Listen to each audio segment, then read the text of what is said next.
Enstrümanların Dilinden Makamlar ekibi olarak tüm müzikseverlere sevgi ve saygılarımızı gönderiyoruz. Programımızın Sala Müzik ailesi ve müzikseverlerin ortak paydası olması en önemli dileğimiz. Kısaca bu programı hazırlama amacımız kültürel kimliğimiz olan müziğimizi ve enstrümanlarımızı konunun takipçisi olan siz değerli izleyenlerimizle buluşturabilmek. İlk program serimize basit makamlar adı verilen ve 13 adet olan makamlarla başlamayı uygun bulduk. Akabinde bileşik ve göçürülmüş makamlara da değineceğiz. Müzikal yolculuğumuz bir hayli zengin olacak yani. Bu serüven boyunca çok kıymetli konuklarımız bizlerle olacak ve makamlarımızdan örnekler vererek konunun daha anlaşılır olmasına yardımcı olacaklar. İlk bölümümüzde biraz nazari bilgilerden bahsetmem gerekecek ama bunu yaparken sizleri sıkmamaya ve konunun son derece anlaşılır olması için bir hayli gayret edeceğim.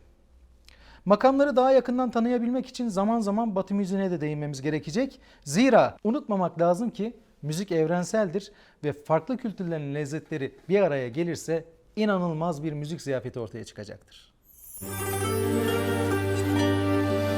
Şimdi zaman zaman Batı müziğine de değineceğiz demiştik. Batı müziğinde tam sesten bahsediyoruz. Bu tam ses nedir? Şimdi Do ile Re arası piyanoyu görüyorsunuz. Do ile Re arasında burada bir siyah tuş var.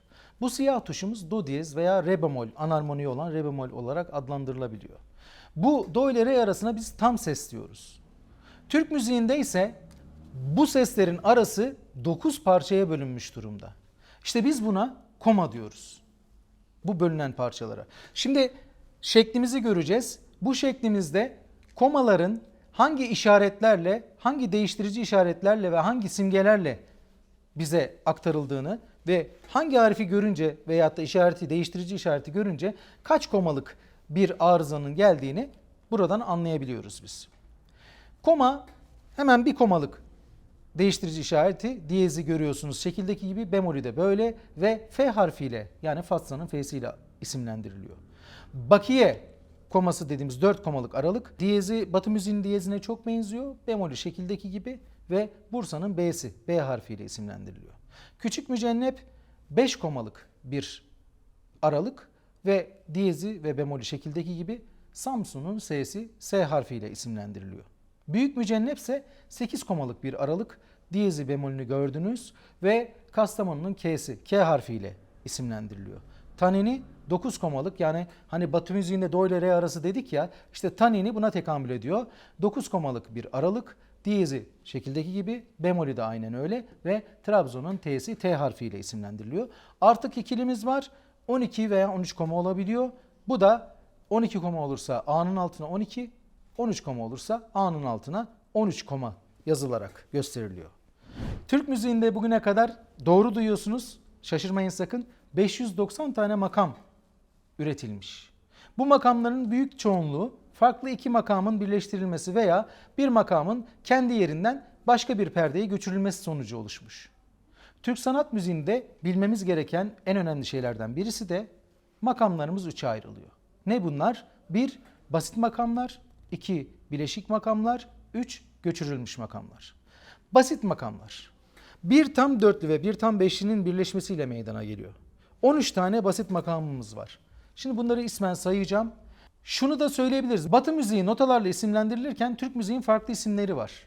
Yani Türk müziğinde özellikle makamlarda kaldığı o karar sesi çok önemli. İşte çargahtır, nevadır, Hüseyini'dir. Bu gibi isimler veriliyor. Onun için de makamlar karar seslerinde genellikle isimlendiriliyor. Basit makamlarımızı 13 tane demiştik. Hemen onları sayıyorum size.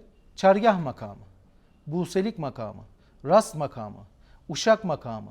Burada bir dörtlü geliyor. Buna biz Hicaz ailesi de diyoruz.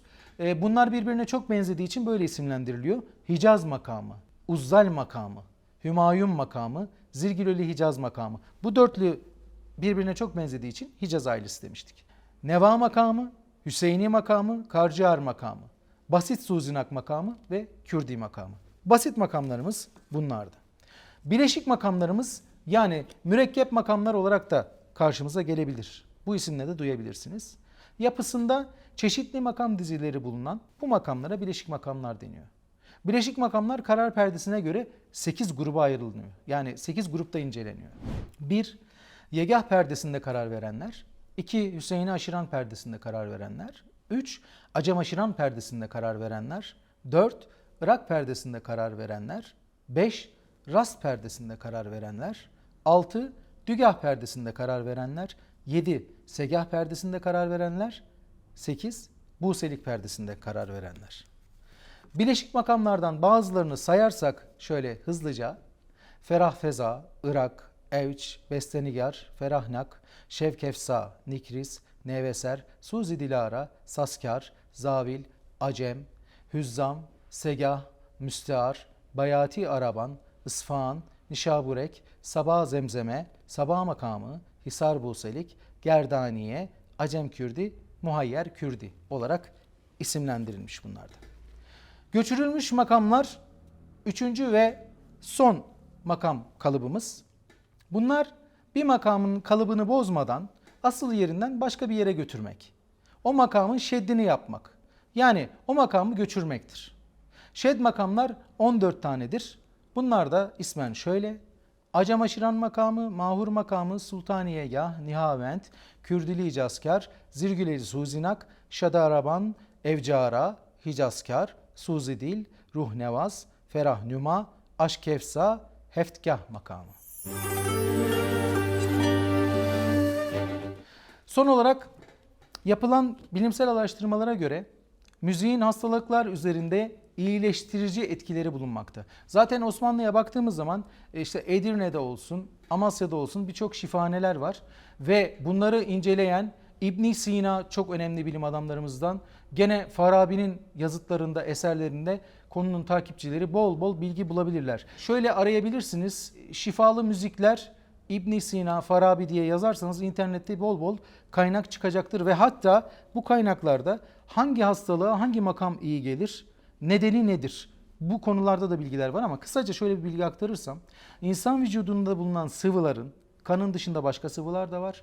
İşte kara safra, sarı safra, kan, balgam gibi sıvılar. Bu sıvıları enstrümanlardaki seslerin titreşimleri titreştirdiği için, yani bu frekanslar bu sıvılara tesir ettiği için, diyelim ki kalbinizde bir sıkıntı var.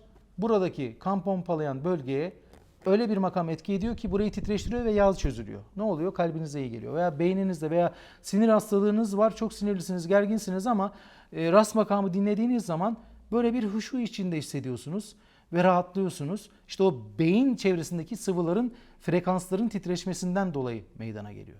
Tabii bu olayı zaman zaman konuklarımızla beraber konuşacağız. Hangi makam hangi hastalığa iyi geliyor, onların da bilgilerini alacağız. Bu konuyla ilgili çok önemli çalışmalar yapanlar var. Bir gün bu konuyla alakalı çalışma yapan üstadlarımızdan da bir konuğumuz olacak inşallah. İlk bölümümüzün ben faydalı olduğunu düşünüyorum. Benim açımdan çok faydalıydı. Çok keyif aldım. Ekranları özlemişim. Sizlere seslenmeyi özlemişim. Birkaç kişiye teşekkür etmek istiyorum. Gerçekten burada çok emek var kamera arkasında. Burada sesimizi size iletenler var. Çalışan bir ekip var. Öncelikle Salah Müzik çalışanları ve nezdinde Veysel Salah'a, İstanbul Film Akademi'nin değerli üyelerine, Hendike Çanta kadın girişimciliğine, çok güzel çantalar yapıyorlar ve ailelerine katkıda bulunuyorlar böylece. Adresini de altta okuyabilirsiniz. Lütfen girip bir inceleyin sitelerini ve ihtiyacınız varsa herhangi bir şeye kendilerinden temin edin ki onlara da katkı olsun, şevk olsun. Değerli yönetmenim, sabahtan beri ter döken, yüzümüzü size güzel gösteren, umarım öyle geliyordur. Ben gerçekten buraya girdiğimde şaşırdım.